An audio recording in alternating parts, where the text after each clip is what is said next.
नमस्कार, वेकअप जिंदगी में मैं हूं आपके साथ हिमांशु दीक्षित और आइए अब आपके लिए चलते हैं खबरों की ओर। यूपी में चुनावी संग्राम अब 4 चरणों को पार कर चुका है। आगे के 3 चरणों को लेकर अब तमाम सियासी दलों ने अपनी पूरी ताकत प्रचार में झोंक दी है। इसी कड़ी में आज प्रधानमंत्री मोदी यूपी में कमल खिलाने के लिए मुहिम में जुटे हुए हैं और पीएम आज गोंडा में रैली करेंगे।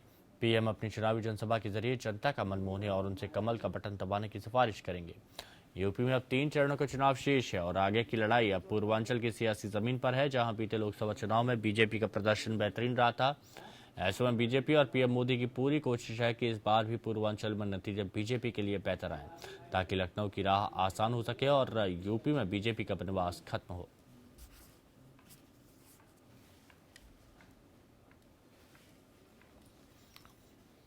तो यूपी में अब 3 चरणों का चुनाव शेष है। प्रधानमंत्री नरेंद्र मोदी की आज चुनावी सभा होगी गोंडा में और अब सबकी नज़र होगी पूर्वांचल पर कि पूर्वांचल किसको अपने सराखों पर बिठाता है और किसको लखनऊ तक पहुंचाता है, क्योंकि अब 3 चरणों का मतदान यहां बचा हुआ और ये 3 चरणों का मतदान काफ़ी अहमियत रखता है हर राजनीतिक दल को अगर देखा जाए तो। लोगों के मन में सवाल यही है कि इस बार क्या यूपी में कमल खिल पाएगा। गोंडा में प्रधानमंत्री नरेंद्र मोदी की चुनावी रैली होगी। यूपी में बीजेपी का वनवास खत्म होगा या नहीं होगा, लखनऊ की राह आसान होगी या नहीं होगी, और ये नतीजे बीजेपी के लिए कितने बेहतर हो सकते हैं। शंखनाद रैली प्रधानमंत्री नरेंद्र मोदी आज गोंडा में करेंगे और गोंडा की जनता से बीजेपी के पक्ष में कमल के फूल पर वोट देने की अपील करेंगे।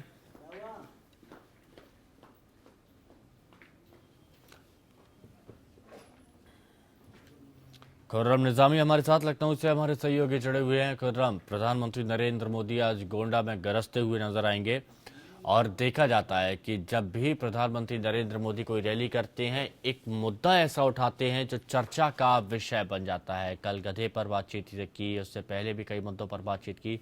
क्या लग रहा है कि जब आज गोंडा से गरजेंगे प्रधानमंत्री नरेंद्र मोदी, आज किन मुद्दों को लेकर वो चर्चा कर सकते हैं और कितना असर करेगा ये अगले चरण में?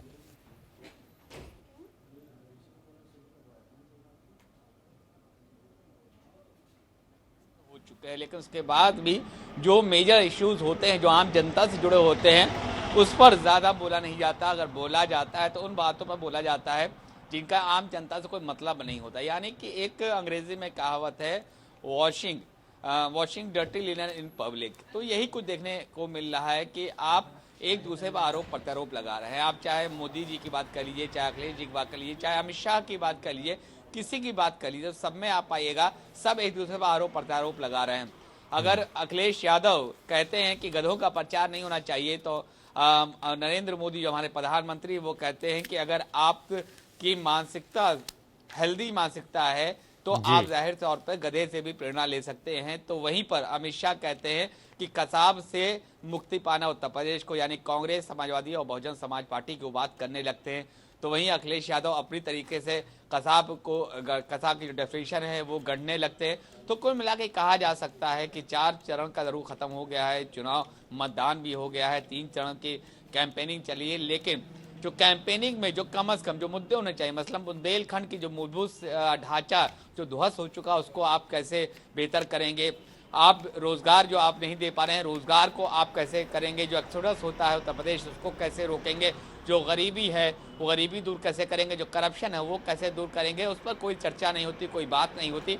सिर्फ और सिर्फ ये बात होती है कि आम जनता जब रैली में जाती है और उसके सामने प्रधानमंत्री या मुख्यमंत्री होते हैं या किसी पार्टी का बड़ा नेता होता है जो कि मैटर करता है पार्टी के लिए, उनके पॉलिसीज के लिए, तो उनसे उम्मीद लगती है कि कम से कम ऐसी कोई बात कहेंगे जिससे उनको आस बंधे कि नहीं चुनाव में आ रहे हैं तो कुछ ऐसी चीज बोल रहे हैं जिससे हम सोचे मजबूर हो जाएं कि अगर हम वोट नहीं करते तो हम वोट करें और किसको हम वोट करें। यानी कि अगर अखिलेश यादव कुछ बोल रहे हैं ऐसा कुछ बोले जिससे कि जनता को समझ में आए कि अगर ये शख्स राजनीति में आएगा, ये माफ करिएगा सरकार बनाएगा तो हम उसको तो हम भी मजबूत होंगे।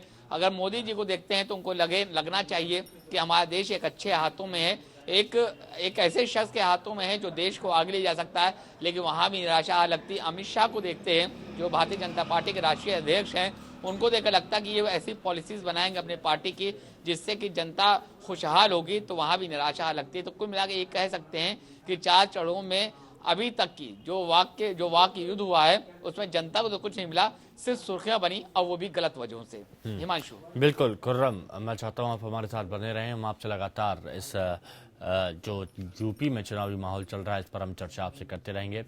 लखनऊ की जंग में फिर से झंडा गाड़ने के इरादे से सूबे के सीएम और समाजवादी पार्टी के राष्ट्रीय अध्यक्ष अखिलेश यादव भी पूरी ताकत से जुटे हुए हैं। आज अखिलेश की 7 चुनावी जनसभाएं करने का इरादा है। आज अखिलेश फैजाबाद और अंबेडकर नगर में चुनावी जनसभाओं को संबोधित करेंगे।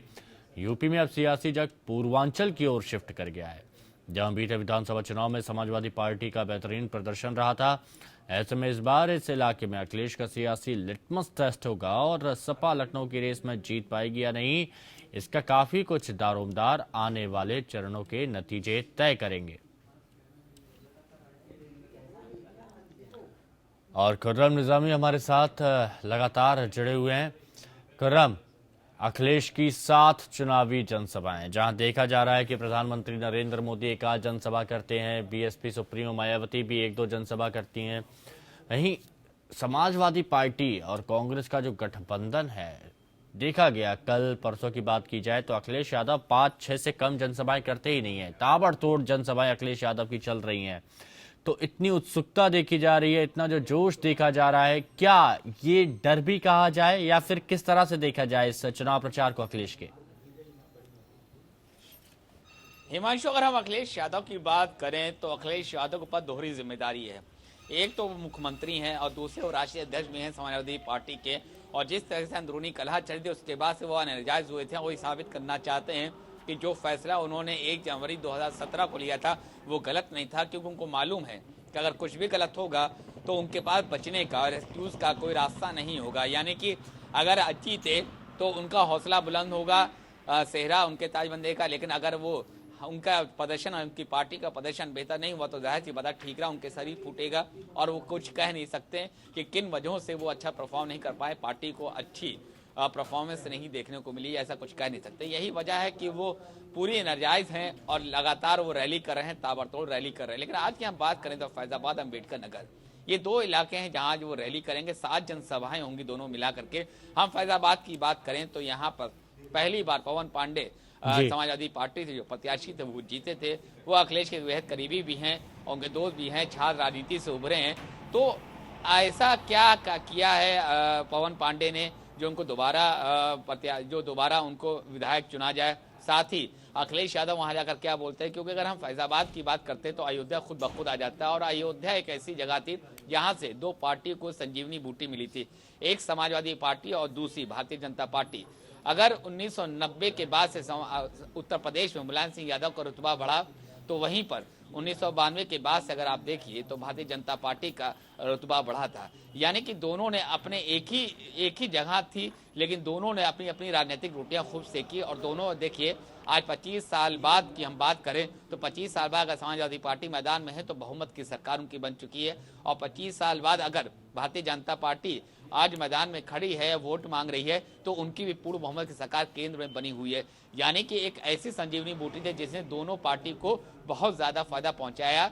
लेकिन अगर हम अंबेडकर नगर की बात करते हैं तो वो भी वहां भी अपर एज जरूर इनका है समाजवादी पार्टी का, लेकिन इस वक्त हालात उतने मुफीद नहीं है दोनों पार्टियों के लिए, क्योंकि दोनों पार्टियों के सामने रेफरेंडम जैसे हालात पैदा हो चुके हैं। हालांकि अगर प्रदेश में चुनाव होता है तो रेफरेंडम उस सरकार का होता है, लेकिन अब सब लोग सबसे सवाल करने लगे हैं, जनता सबसे पूछती है। अगर केंद्र की सरकार का कोई नुमाइंदा आता है उनके बीच और वो अपनी बात कहता है तो उनसे पूछती है कि आपने क्या किया। और भारतीय जनता पार्टी का हम यहाँ बात करें तो भारतीय जनता पार्टी तो जरूर सवाल होगा कि साहब 73 सांसद आपके हैं, विकास उस हालात में क्यों नहीं हुआ। अगर अखिलेश यादव या फिर समाजवादी पार्टी के नुमाइंदे आते हैं, बड़े चेहरे आते हैं, तो उनसे भी सवाल होता है कि आपकी तो बहुमत की सरकार थी, फिर भी विकास क्यों नहीं हुआ, हम विकास में क्यों पीछे रह गए। तो जाहिर सी बात है दोनों जवाब दे रहे हैं, दोनों इस बात को कन्विंस करना चाहते हैं आम जनता को कि हम सही दिशा में आगे बढ़ रहे हैं, और अगर हम सरकार में आए, हम सत्ता में आए, तो हम विकास को और आगे लेकर जाएंगे। तो अब देखना यही है कि आज इस तरीके से अखिलेश यादव ताबड़तोड़ 7 रैलियां करेंगे अम्बेडकर नगर और फैजाबाद में। उसके बाद से वहां की जनता जनाता क्या सोचती है, बिल्कुल क्या नजर समझती यहाँ है पर बेहद और बनी क्या- रहेगी कि जो रैलियां यहाँ पर की जाएंगी जनता का कितना यहाँ पर समर्थन मिल पाता है। खुर्रम, मैं चाहता हूँ आप हमारे साथ बने रहें और हम आपसे लगातार चर्चा करते रहेंगे। प्रधानमंत्री नरेंद्र मोदी ने भी 5वें चरण के लिए धुआंधार प्रचार शुरू कर दिया है और यूपी चुनाव में गधों पर घमासान छिड़ गया है। मुख्यमंत्री अखिलेश ने गधे वाले बयान पर आज प्रधानमंत्री नरेंद्र मोदी ने गधों का मजाक उड़ाने के लिए अखिलेश को जातिवादी बताया। बहराइच की रैली में पीएम मोदी ने गधों की जमकर तारीफ की और बताया कि वो भी इतनी ही मेहनत करते हैं और देश की 125 करोड़ जनता उनकी मालिक है। लेकिन इतने बड़े लोकतंत्र के सबसे बड़े प्रदेश के चुनाव में गधों पर बहस ने कई नए सवाल यहां पर अब खड़े कर दिए हैं। पहले वजीर आजम आप ही हैं जिसने गधों की सूरत और सीरत को इतनी तवज्जो दी, वरना इस नाचीज को आज तक भला किसने पहचाना है। आपने खुद को मेरे मुकाबिल रखा और बताया कि गधा होना आसान नहीं होता। इस जर्रा नवाजी के लिए बहुत बहुत शुक्रिया। आपने फरमाया कि गधा बनने के लिए बहुत पापड़ बेलने पड़ते हैं, अक्ल ताक पर रखनी होती है, दिन रात घंटों जद्दोजहद करनी पड़ती है। और आपने ये भी बताया कि आप भी मेरी तरह 24 घंटे बिना थके काम करते हैं। भाइयों बहनों, गधा कितना ही बीमार हो, कितना ही खाली पेट हो, कितना ही थका हुआ हो, लेकिन मालिक अगर उस पर से काम लेता है तो सहन करता हुआ भी अपने मालिक का दिया काम पूरा करके रहता है। ये 125 करोड़ देशवासी मेरे मालिक है।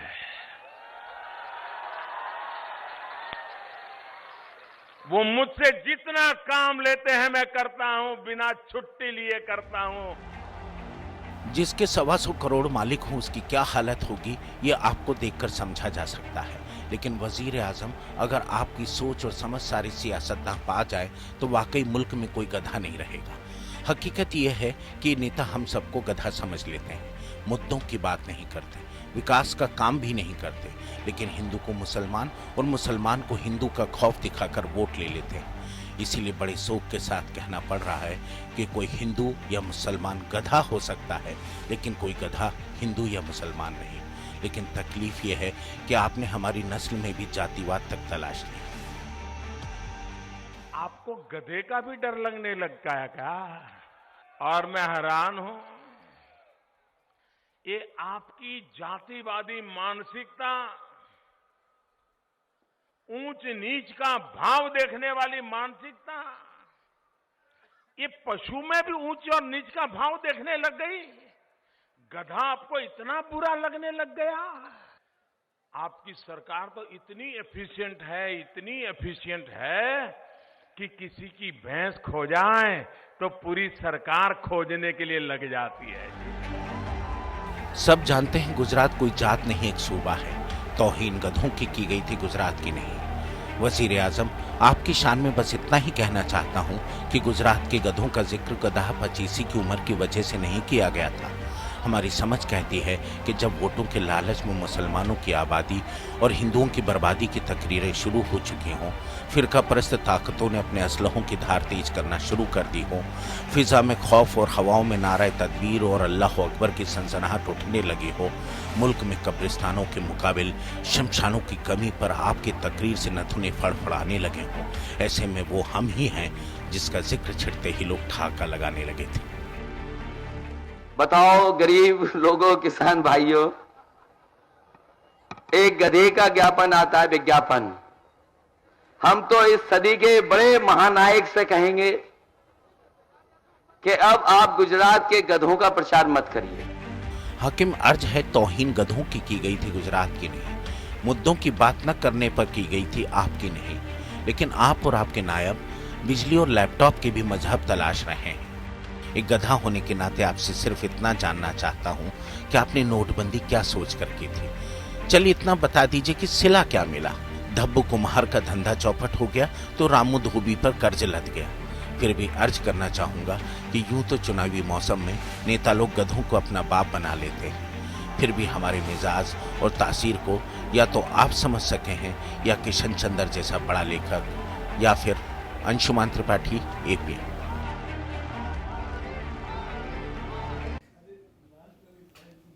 वहीं दूसरी ओर बीएसपी सुप्रीमो मायावती ने बीजेपी अध्यक्ष अमित शाह को ही कसाब यानी आतंकी बता दिया। इससे पहले अमित शाह ने अपनी चुनावी रैली में यूपी को कसाब यानी कांग्रेस, सपा और बसपा से मुक्ति दिलाने की जनता से अपील की थी।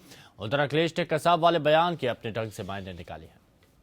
कसाब शब्द का मतलब आप गलत मत निकालिएगा।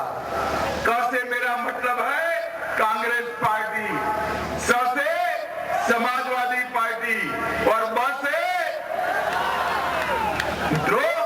एक कसाब उत्तर प्रदेश को बहुत परेशान करता है। नामालूम नेता लोग कैसे बात का बतंगड़ बनाना जानते हैं। बीएसपी सुप्रीमो मायावती ने चौरी चौरा में अपनी रैली में अमित शाह के बयान पर गहरा एतराज जताया। उन्होंने कहा कि ऐसे बयान से बीजेपी का ओछापन नजर आता है। उन्होंने भी तेवर में आकर अमित शाह को ही कसाब बता दिया कि आज अपने देश में अमित शाह से बड़ा यहाँ कोई और भी कसाब नहीं हो सकता, अर्थात आतंकी नहीं हो सकता है। और इस बात का इनका अपना खुद का गुजरात स्टेट इसका खास गवाह भी है। हाल ही में सपा के एक नेता ने भी अमित शाह और पीएम मोदी के लिए मिलती जुलती भाषा का इस्तेमाल किया था, जो बीजेपी को बेहद नागवार गुजरा। लेकिन मायावती ने कसाब की आड़ में वही बात कह दी। अखिलेश भी कसाब के फुल फॉर्म को लेकर फॉर्म में नजर आए। उन्होंने भी बीजेपी को अपना ककहरा सिखाया। बीजेपी के लोग कितना गलत बोलते हैं, कितना गुमराह करते हैं। इनसे ज्यादा गुमराह करने वाला कोई दल नहीं है। बताइए, हम तो का से कबूतर पढ़ते रहे, का से क्या पढ़ा रहे हैं हम लोगों को, बताइए। कमाल के लोग हैं। ये भाषा भी दूसरी पढ़ाना चाहते हैं हम लोगों को। ये उत्तर प्रदेश है, इस बार तुम्हारा कबूतर न उड़ा तो कहिएगा इस उत्तर प्रदेश से। जैसे जैसे चुनाव का आखिरी दौर आ रहा है, नेताओं की जुबान तीखी होती जा रही है। लफ्ज ऐसे कि आगजनी हो जाए, अहंकार इतना कि रावण छोटा पड़ जाए। लेकिन ये पब्लिक है, सब जानती है ये पब्लिक। उसे वोटों के जरिए सबक सिखाना खूब आता है। सचिन शर्मा, एपीएन। खुर्रम निजामी हमारे साथ लखनऊ से लगातार जुड़े हुए हैं। खुर्रम, एक बड़ा सवाल निकल के सामने आता और काफ़ी अजीब भी लगता है कि जब मुद्दों की बात होनी चाहिए, कहीं पर गधों की बात होती है, कहीं पर कसाब की बात होती है, कहीं स्कैम का कोई नया शब्द निकाला जाता है, कई अलग मतलब निकाले जाते हैं। ये कितना असर डालेगा उत्तर प्रदेश के इन चुनावों पर, जो ऐसे शब्दों का इस्तेमाल किया जा रहा है, इतने विवाद यहाँ पर बन रहे हैं, और उत्तर प्रदेश की जनता पर भी कितना असर डालेगा, क्या लगता है?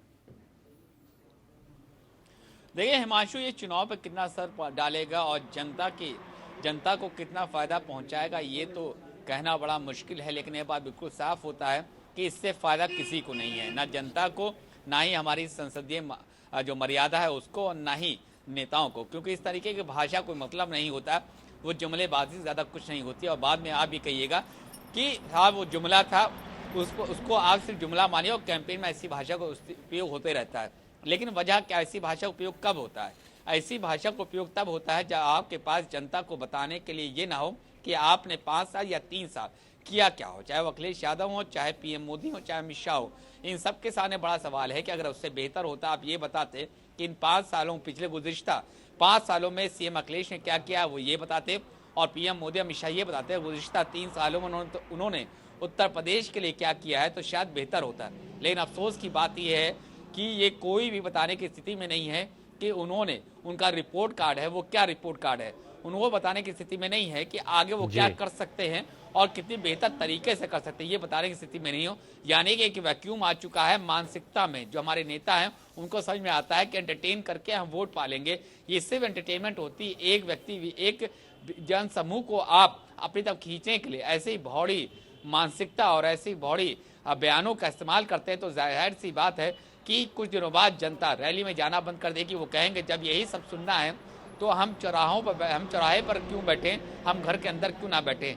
यही अगर बात चलती रही तो एक दिन संसदीय मर्यादा रिडिफाइन करनी पड़ जाएगी हिंदुस्तान में कि हमारे पीएम, हमारे सीएम, हमारे राष्ट्रीय अध्यक्ष इस तरीके की भाषा का इस्तेमाल करते हैं जो कि शायद हम कभी सोच भी नहीं सकते थे। लेकिन अफसोस की बात यह है कि आज गधों की बात की जाती है, आज कसाब की बात की जाती है। कसाब वो शख्स था जिसने हमारे हिंदुस्तान पे हमला किया था, हमारे जो सेकुलरिज्म है हमारे हिंदुस्तान में हमला किया था। आज उससे अगर नेता एक दूसरे कंपेयर कर रहे हैं तो आप खुद सोच लीजिए कि हमारी राजनीति किधर जा रही है। हिमांशु, बिल्कुल, अपने आप में कई सवाल यहाँ पर खड़े होते हैं कि हमारी राजनीति कहाँ जा रही है। शुक्रिया आपका हमारे साथ जुड़ने के लिए खुर्रम। पांचवें चरण में अमेठी में भी चुनाव होने और गुरुवार को राहुल गांधी अपने संसदीय क्षेत्र में थे, जहां उन्होंने कांग्रेस सपा गठबंधन के प्रत्याशी के लिए प्रचार किया। यहां एक रैली के दौरान राहुल गांधी ने मोदी की नकल उतारी। यूं तो राहुल और मोदी की जंग लंबे समय से चल रही है, लेकिन पहली बार कांग्रेस उपाध्यक्ष ने पीएम की नकल उतारी।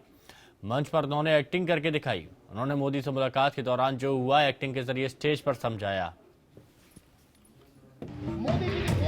अमेठी में कांग्रेस उम्मीदवार के समर्थन में प्रचार करने पहुंचे राहुल गांधी ने प्रधानमंत्री नरेंद्र मोदी पर हमला बोला। राहुल ने लोगों को संबोधित करते हुए कहा कि प्रधानमंत्री किसानों के हित की बात तो करते हैं लेकिन काम नहीं करते। राहुल ने कहा कि किसानों का कर्ज माफ करने के लिए पीएम मोदी को यूपी सरकार से पूछने की जरूरत नहीं है। 4 दिन पहले यहाँ आए, उत्तर प्रदेश आए, कहते हैं मित्रों, अगर आपने बीजेपी की सरकार को जिता दिया तो मैं आपका किसानों का कर्ज माफ कर दूंगा। मोदी जी, अगर आप किसान का कर्जा माफ करना चाहते हो, आप हिंदुस्तान के प्रधानमंत्री हो, आपको उत्तर प्रदेश की सरकार की कोई जरूरत नहीं। अपने संबोधन के दौरान राहुल गांधी ने कई बार प्रधानमंत्री मोदी के बोलने के अंदाज की नकल की। उन्होंने कहा कि प्रधानमंत्री सबका साथ सबका विकास नारा लगाते हैं, लेकिन बात लोगों को बांटने की करते हैं। राहुल गांधी ने कहा कि प्रधानमंत्री लोगों के दिलों में नफरत भरते हैं। इन्हें काम शुरू कर दिया है, नफरत फैलाने का काम शुरू कर दिया है। तो मेरा आखिरी मैसेज उनके लिए, हिंदू बनेगा ना मुसलमान बनेगा, हिंदू बनेगा ना मुसलमान बनेगा, इंसान की औलाद है, इंसान बनेगा। तो आप मोदी जी, आप हिंदुस्तान को बांट नहीं सकते हो, आप उत्तर प्रदेश को बांट नहीं सकते हो। राहुल अपनी हर रैली में प्रधानमंत्री मोदी पर निशाना साध रहे हैं। राहुल लोगों को बता रहे हैं कि विकास की बात करने वाले प्रधानमंत्री ने अपने संसदीय क्षेत्र वाराणसी में कुछ काम नहीं किया है। साथ ही राहुल जनता से किए मोदी सरकार के वादों को लेकर भी लगातार हमला बोल रहे हैं। Bureau report, APN। Uttar Pradesh में गुरुवार को चौथे चरण के चुनावों के लिए 12 जिलों की 53 सीटों पर 61% से ज्यादा मतदान हुआ। इस चरण में कुल 680 उम्मीदवारों की किस्मत ईवीएम में बंद हो गई। वैसे इन चुनावों में ये पहला मौका था जब वोटिंग के दौरान हिंसक झड़प देखने को मिली और गोलियां भी चली।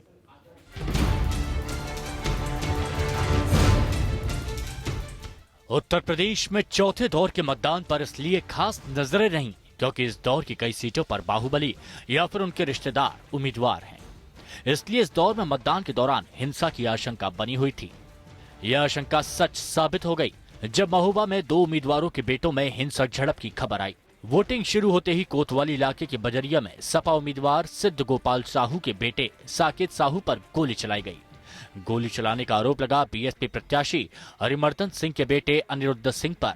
लगभग 30 से 35 लोग थे वो लोग, उसमें हरिमर्दन सिंह जो यहाँ बसपा से जो प्रत्याशी है चुनाव लड़ रहे हैं, उनका लड़का हिमांचल सिंह, उनका नाती अभिमन्यु सिंह, समीर सिद्दीकी और समीर अंसारी और परवेज न्याज मोहम्मद का लड़का, और अज्ञात में लगभग 30-35 लोग थे। सुबह एक घटना हुई थी, रात में मान के चलें कि रात के 3 बजे 2 पार्टीज आपस में, उनके समर्थक एवं रिश्तेदार आपस में एक दूसरे के साथ झगड़ गए थे। आपस में फायरिंग भी किया जिसमें 2 लोग इंजर्ड भी हैं, 3 लोग इंजर्ड हैं और उनका इलाज किया जा रहा है। FIR दर्ज हो गई है और विधिक कार्रवाई की जा रही है।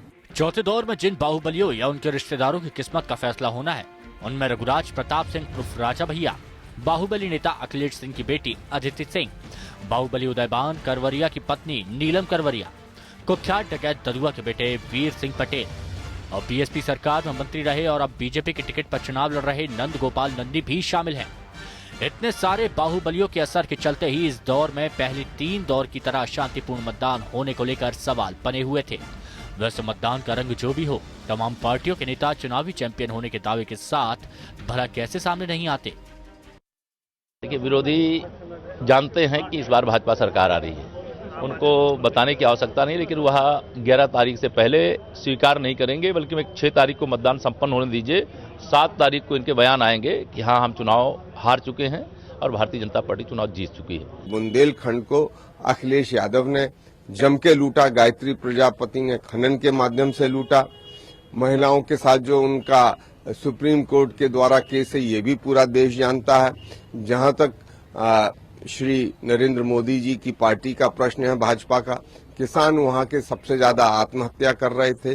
इन कारणों से ये दोनों सरकारें फेल रही हैं। उत्तर प्रदेश में कांग्रेस और समाजवादी गठबंधन की एक लहर चल रही है। कांग्रेस और समाजवादी पार्टी का गठबंधन पूर्ण बहुमत की सरकार बनाने जा रहा है और श्री अखिलेश यादव जी का राज तिलक जो श्री राहुल गांधी जी ने किया था, श्री अखिलेश यादव जी पुनः पदारूढ़ होने जा रहे हैं उत्तर प्रदेश के मुख्यमंत्री के रूप में। चौथे दौर के साथ ही यूपी चुनाव का मतदान अब उस दौर की ओर बढ़ चला है जिसमें पूर्वांचल के हिस्से शामिल हैं। सवाल है कि अगले 3 दौर में हिंसा से अछूता रह पाएगा चुनाव। Bureau report, EPN। 4 चरणों में लगभग 2/3 सफर पूरा करके चुनाव रथ अब पूर्वांचल के मुहाने पर आ पहुंचा है, जहां सत्ता का सूरज अपनी रोशनी से सूबे की सियासत की राह दिखाएगा। 5वें चरण में जिन इलाकों में चुनाव होने जा रहे हैं, वो कई दशकों से सूबे की सियासत का पावर हाउस रहा है। मंडल राजनीति के आगाज के तुरंत बाद जिस राम जन्मभूमि आंदोलन की तपिश ने सामाजिक राजनीतिक क्षेत्र में भूकंप ला दिया था, उसका केंद्र बिंदु अयोध्या इसी चरण में शामिल है। इसके इर्द गिर्द अमेठी में 2 रानियों की लड़ाई दिखेगी, तो गोंडा बलरामपुर के सियासी रंग में भी 5वें चरण के चुनाव में सिमटे मिलेंगे। चुनावी संग्राम में इस बार राम मंदिर का मुद्दा बैकग्राउंड में ही रहा, लेकिन 5वें चरण के चुनाव में अयोध्या में वोट पड़ने हैं और रामलला का नाम एक बार फिर सुर्खियों में आ सकता है। कयास लगाए जा रहे थे कि अपने चुनाव अभियान के दौरान प्रधानमंत्री मोदी रामलला के दर्शन करेंगे, पर ऐसा नहीं हुआ। हालांकि 1991 की राम लहर के बाद 1999, 2004 और 2009 के लोकसभा चुनाव का अभियान शुरू करने से पूर्व शीर्ष बीजेपी नेता लालकृष्ण आडवाणी रामलला के दर्शन करना नहीं भूले। 2012 के विधानसभा चुनाव से पहले भी बीजेपी के तत्कालीन राष्ट्रीय अध्यक्ष राजनाथ सिंह रामलला के सम्मुख नतमस्तक हुए थे। 2014 में नरेंद्र मोदी के दूत के तौर पर अमित शाह भी रामलला के दर्शन करने पहुंचे थे। यह पहला मौका है जब बीजेपी नेतृत्व रामलला की दहलीज पर चुनावी शंखनाद करना भूल गया। वहीं अमेठी की 2 रानियों के महासंग्राम ने चुनाव को दिलचस्प बना दिया है। डॉक्टर संजय सिंह की पत्नी गरिमा सिंह बीजेपी की टिकट पर कांग्रेस के दुर्ग में भगवा परचम लहराने के लिए लड़ रही है, तो अमिता सिंह कांग्रेस के टिकट पर तीसरी बार विधानसभा पहुंचने के लिए मैदान में है। उन्हें चुनौती सपा के मंत्री गायत्री प्रसाद प्रजापति तो बीएसपी से रामजी दे रहे हैं। घाघरा और राप्ती का मिजाज कब बदल जाए, यह इसके किनारे रहने वाले लोग भी नहीं जानते। जब भी इन नदियों की नजर टेढ़ी हुई है, इसके करीब रहने वाले लोग ही चपेट में आए हैं। 5वें चरण में जिन सीटों पर चुनाव होने हैं, उनमें 28 ऐसी सीटें हैं जिनका मिजाज बाराबंकी से मेल खाता रहा है। इन सीटों पर मुख्यमंत्री अखिलेश यादव के निशाने पर आए पूर्व केंद्रीय मंत्री बेनी प्रसाद वर्मा का खासा प्रभाव रहा है। 28 सीटों में 20 सीटों पर सपा अब भी काबिज है। जिन जिलों में यह सीटें स्थित है, उनमें बहराइच, गोंडा और फैजाबाद से बेनी बाबू चुनाव भी लड़ चुके हैं। बहराइच और गोंडा में सांसद के रूप में उनके द्वारा किए गए कार्य कसौटी पर है। अभी फिलहाल इन 28 सीटों में बीएसपी के पास सिर्फ 2 सीटें हैं। बीजेपी भी राम लहर के सहारे इन्हीं सीटों के सहारे प्रदेश में सरकार बनाने का सपना देख रही है। अब यहाँ राम लहर चलती है या बाबूजी का इशारा, या फिर हाथ के सहारे साइकिल की रफ्तार में तेजी आती है, इसका निर्णय तो 27 फरवरी को ही होगा।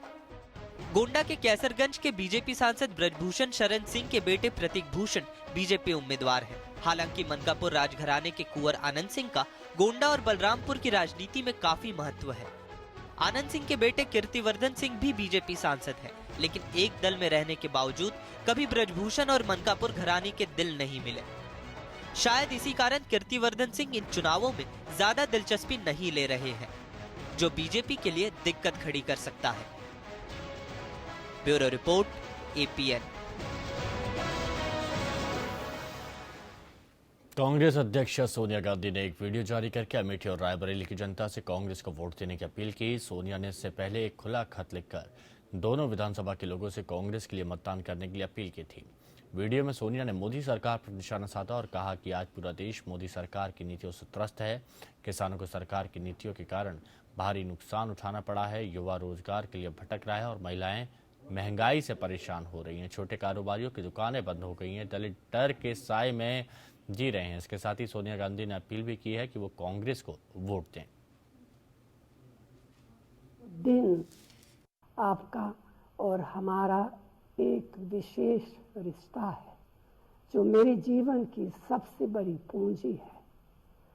आज पूरा देश मोदी सरकार के कुशासन से त्रस्त है। किसानों को भयंकर नुकसान हो रहा है। युवा रोजगार की तलाश में है। महिलाएं दिनों दिन बढ़ती महंगाई से परेशान है। छोटे दुकानदारों की दुकानें बंद होने की नौबत आ गई है। हमारे दलित और अक़लियत के भाई बहन भय और निराशा के माहौल में जी रहे हैं। समाजवादी पार्टी से अमन मणि त्रिपाठी समेत 7 लोग निष्कासित किए गए हैं। सपा उम्मीदवार के खिलाफ चुनाव लड़ने पर अनुशासनहीनता के कारण कार्रवाई की गई है। पूर्व विधायक श्याम नारायण त्रिपाठी, पार्टी के पूर्व उपाध्यक्ष सुधीर त्रिपाठी, अजीत मणि त्रिपाठी, राजेश्वर मणि त्रिपाठी और जमाल अहमद भी पार्टी से निकाल दिए गए हैं।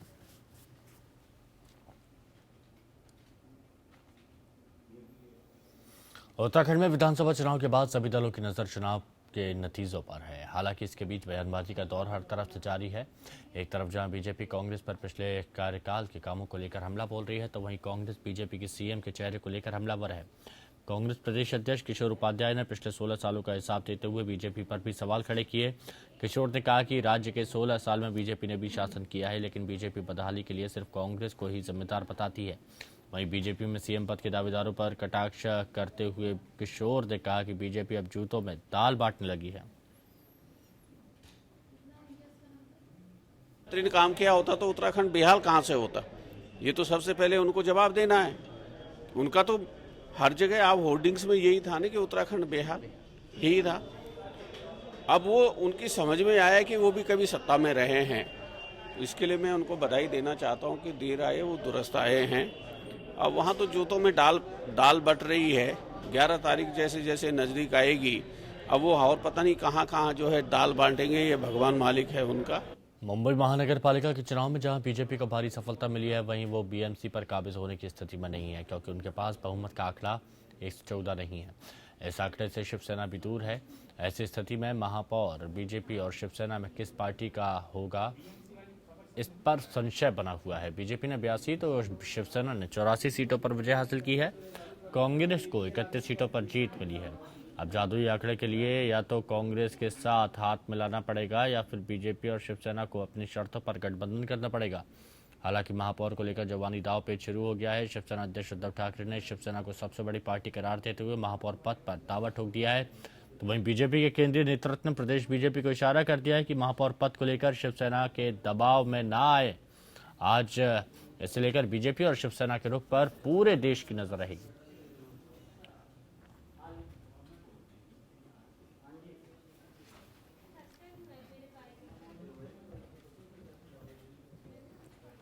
वहीं ज़्यादा जानकारी के लिए बात करते हैं मुंबई से मौजूद हमारे संवाददाता कुशल पाटिल से। कुशल, आज का दिन कितना अहमियत रखता है और क्या लगता है संभावना यहाँ पर बन पाएगी जो बीजेपी और शिवसेना के बीच में चल रही है कि मेयर कौन बनेगा? मुंबई महानगर पालिका की जो मतगणना की प्रक्रिया है वो संपूर्ण हो चुकी है। हमने देखा कि कल जितनी भी पार्टियां थी उनके सीटों की जो वार्ड उन्हें मिले है उसका डिक्लेरेशन हो गया है। हमने देखा कि शिवसेना को 84 सीटें मिली है और दूसरे नंबर पर भारतीय जनता पार्टी थी जिसे 82 सीटें मिली है। मुंबई कांग्रेस को 31 सीटें मिली है और बाकी पार्टियों का देखा जाए तो उन्हें बहुत ही कम सीटें मिली है, तो उनको कंसिडरेशन में लेना अनिवार्य नहीं होगा।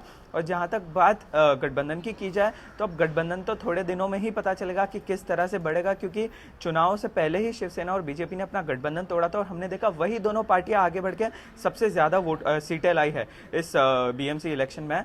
और एक बात ये देखने की होगी कि कुछ सहयोगी दलों के साथ बीजेपी मिल चुकी थी इलेक्शन के पहले ही, तो ये सब मिला के उनकी 86 सीटें होती है, जबकि शिवसेना की 84 सीटें हैं।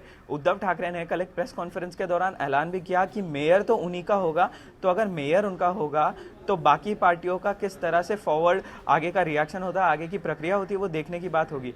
और एक चीज जो देखने लायक है कि भारतीय जनता पार्टी के 86 सीट सहयोगी दलों के साथ हुए हैं, हालांकि अकेले उनके 82 सीट है। तो बीजेपी जो है वो भी आगे किस तरह से इस प्रक्रिया में जाती है, वो देखने की बात होगी। कई बार हमने देखा कि जो अन्य पार्टियां हैं वो मिलकर किसी तरह से सरकार बनाने के लिए जो बीएमसी में एक अपना पलड़ा भारी करने के लिए आ सकती है, क्योंकि शिवसेना कई सालों से रूल कर रही है, तो शिवसेना को पछाड़ने के लिए बाकी पार्टियां हो सकता है सामने आ सकती है। कांग्रेस पार्टी के निर्दयी प्रदर्शन की वजह से हमने देखा संजय निरुपम ने इस्तीफा दिया है। हालांकि बीजेपी की बात की जाए तो बीजेपी में भी कुछ एक टेंशन का माहौल दिखा, क्योंकि जहां तक महाराष्ट्र की बात की जाए तो भीड़ इलाका जो है वहां पे जो भारतीय जनता पार्टी का प्रदर्शन काफी निराशाजनक रहा। युवा ही इस वक्त हार मान रहे हैं बीजेपी में, तो आगे किस तरह की प्रक्रिया जाती है और किस तरह से आगे के चुनाव जाते हैं, क्योंकि आने वाला जो चुनाव है विधानसभा के महाराष्ट्र में, उसमें किस तरह से आगे प्रोसीजर होगी। एक तरह से कहा जा रहा है कि अब सत्ता में हो सकता है कि शिवसेना भारतीय जनता पार्टी से सपोर्ट निकाल दे, क्योंकि इस वक्त स्थिति कुछ ऐसी है कि शिवसेना के सीट बीजेपी से ज्यादा है। तो उनका कहना है कि हो सकता है कि जो शिवसेना है वो सपोर्ट निकालने की प्रक्रिया बढ़ाए, क्योंकि उनका कहना है कि अब वो अगर बीएमसी में ज्यादा सीट जीत सकते हैं तो विधानसभा जरूर जीत सकते हैं। तो अब हमें ये देखना पड़ेगा कि समर्थन निकालते हैं या समर्थन अभी रहता है, क्योंकि अगर समर्थन निकालते हैं तो बीजेपी के पास सिंगल मेजोरिटी पार्टी नहीं हुई, और हो सकता है कि हमें मिड टर्म पोल्स देखने पड़े, क्योंकि जो राष्ट्रवादी कांग्रेस है उसके भी शरद पवार जी ने कहा था कि वो किसी को समर्थन नहीं देंगे। तो अब ये देखने की बात होगी कि किस तरह से बिल्कुल ये यहाँ पर देखना होगा कि क्या कुछ समीकरण आगे बनते हुए नजर आते हैं, क्या कुछ बातें निकलती हैं। शुक्रिया आपका हमारे साथ जुड़ने के लिए। आज पूरे देश में भगवान भोलेनाथ के महापर्व महाशिवरात्रि को धूमधाम के साथ मनाया जा रहा है। देश भर के मंदिरों को आज के विशेष दिन सजाया संवारा गया है। सुबह से ही भोलेनाथ को प्रसन्न करने के लिए भक्तों का हुजूम शिवालयों में उमड़ा है। जल और दूध के अभिषेक के साथ पूजन किया जा रहा है। प्राचीन भारतीय परंपरा में फागुन मास की त्रयोदशी के दिन आने वाले शिवरात्रि को महाशिवरात्रि के रूप में देश भर में धूमधाम से मनाया जाता है। महाशिवरात्रि के व्रत को अमोघ फल देने वाला बताया गया है। ऐसी मान्यता है कि इस दिन भगवान शंकर और मां पार्वती का विवाह संपन्न हुआ था। तभी इसी दिन प्रथम शिवलिंग प्रकट हुआ था। शिव भक्त पूर्ण श्रद्धा और भक्ति के साथ इस दिन भोलेनाथ की विशेष पूजा अर्चना और स्तुति करते हैं। भारत के अलग अलग प्रदेशों में स्थापित 12 ज्योतिर्लिंगों पर इस दिन हजारों भक्त जलाभिषेक कर अपनी मनोकामनाओं की पूर्ति के लिए भगवान से प्रार्थना करते हैं। महाशिवरात्रि शिव जी का सबसे महत्वपूर्ण व्रत है। इस दिन सभी शिव मंदिरों में श्रद्धालुओं का तांता लगा रहता है।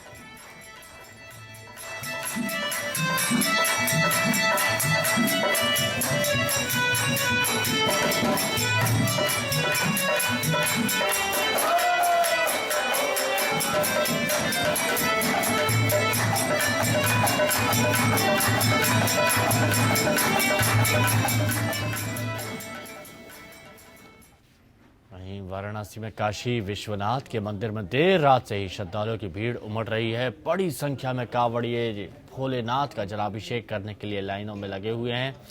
प्रशासन ने सुरक्षा के पुख्ता इंतजाम किए हैं। वाराणसी में आज सुबह शिवरात्रि के मौके पर विशेष गंगा आरती का भी आयोजन किया गया।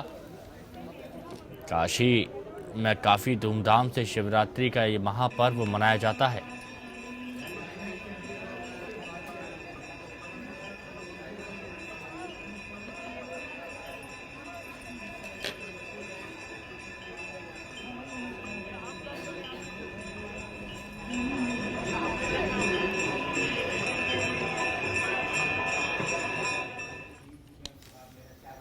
तो आज महाशिवरात्रि का पर्व है। शिवरात्रि के पर्व पर धर्म नगरी हरिद्वार के शिवालयों में भगवान भोलेनाथ के जलाभिषेक करने के लिए सुबह तड़के से ही भक्तों की भीड़ लगी हुई है। भगवान शिव की ससुराल कनखल में दशेश्वर महादेव मंदिर में सुबह सबसे पहले भगवान शिव की महाआरती हुई। उसके बाद शुरू हुआ शिव जी का जलाभिषेक।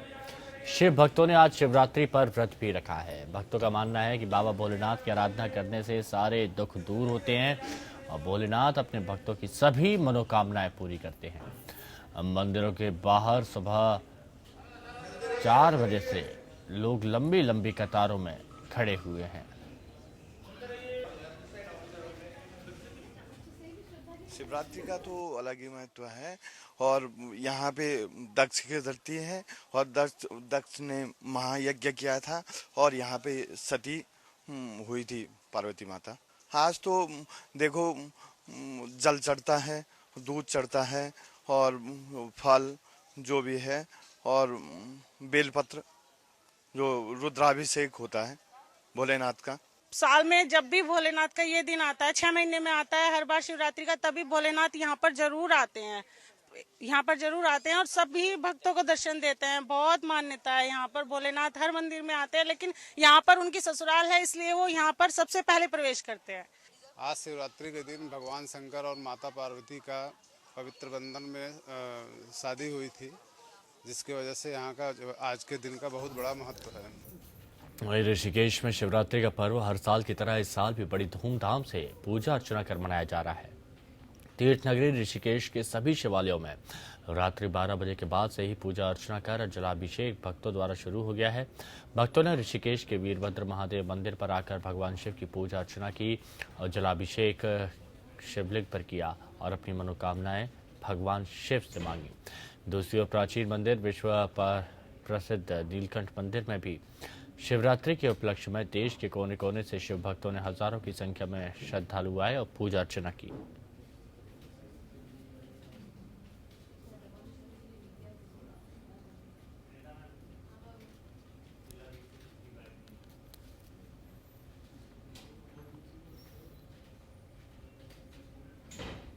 आज महाशिवरात्रि के पावन अवसर पर प्रधानमंत्री नरेंद्र मोदी कोयम्बटूर के ईशा योग केंद्र में आदियोगी शिव की 112 फीट ऊंची प्रतिमा का अनावरण करेंगे। इसे 23 सैटेलाइट टेलीविजन चैनलों और अनेकों ऑनलाइन प्लेटफॉर्म्स पर 5 करोड़ से अधिक लोगों के लिए 7 भाषाओं में एक साथ टेलीकास्ट किया जाएगा। इस मौके पर महोत्सव का भी आयोजन किया जाएगा, जो आज शाम 6 बजे से शुरू होकर शनिवार की सुबह 6 बजे तक चलेगा। रात भर चलने वाले इस महोत्सव में सदगुरु के साथ सत्संग का आयोजन होगा। 112 फीट ऊंची प्रतिमा को ईशा फाउंडेशन के फाउंडर सदगुरु जग्गी वासुदेव ने डिजाइन किया है। बताया गया है कि ईशा फाउंडेशन की टीम ने इसे 8 महीने के अंदर बनाया है।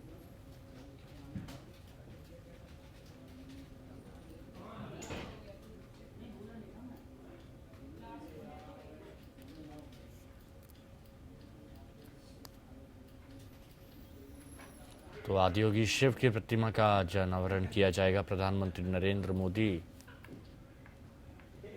ये अनावरण करेंगे और 112 फीट ऊंची है ये प्रतिमा, जिसका आज अनावरण किया जाएगा और इसका लाइव टेलीकास्ट भी किया जाएगा। उसके लिए तमाम व्यवस्थाएं यहां पर की गई हैं।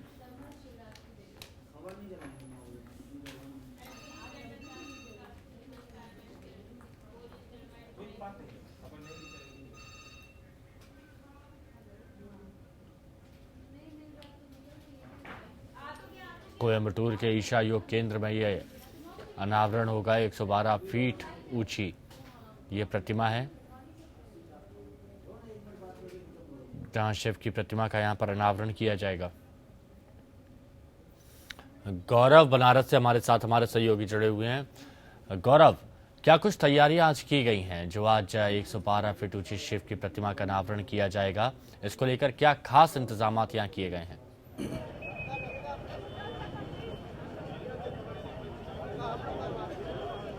हिमांशु, देखिए, अगर काशी की बात करें तो यहाँ पर कण कण में शंकर है और आज के दिन जो खास दिन कहा जाता है, यानी कि जिस दिन भगवान शिव और पार्वती का विवाह हुआ था, इस दिन जो है भक्तों की जो भीड़ है वो काशी नगरी में देखने को मिल रही है। हमारे पीछे आप देख सकेंगे कि जो भक्तों की जो भीड़ है, ये जो यहाँ पे जो कतार है ये लगी हुई है, लंबी कतार लगी हुई है। काफ़ी जो भक्तजन है दूर दूर से यहाँ पर आए हैं और भोलेनाथ का दर्शन करने, क्योंकि आज के दिन का विशेष महत्व है। अगर काशी में है और आज के दिन भोलेनाथ के दर्शन होते हैं तो ये कहीं ना कहीं अपने आप में बेहद दुर्लभ होता है और कहीं ना कहीं जो श्रद्धालु हैं वो इसको लेके बहुत ज़्यादा उत्साहित भी हैं। और सबसे बड़ी बात, आज के दिन की अगर बात करें हिमांशु, तो ये महाशिवरात्रि खास इसलिए भी हो जाता है क्योंकि आज प्रदोष भी है, जो कि भगवान शिव के आराधना का दिन होता है। तो ऐसे में ये जो दो खास जो संयोग हैं, इसे मिल करके बेहद खास बना रहे हैं। और यहाँ पर तमाम जो भक्त हैं वो रात से ही अगर बात करें तो लाइन में लगे हुए हैं। यहाँ पर आप देख सकते हैं काफी युवा भी हमारे साथ है,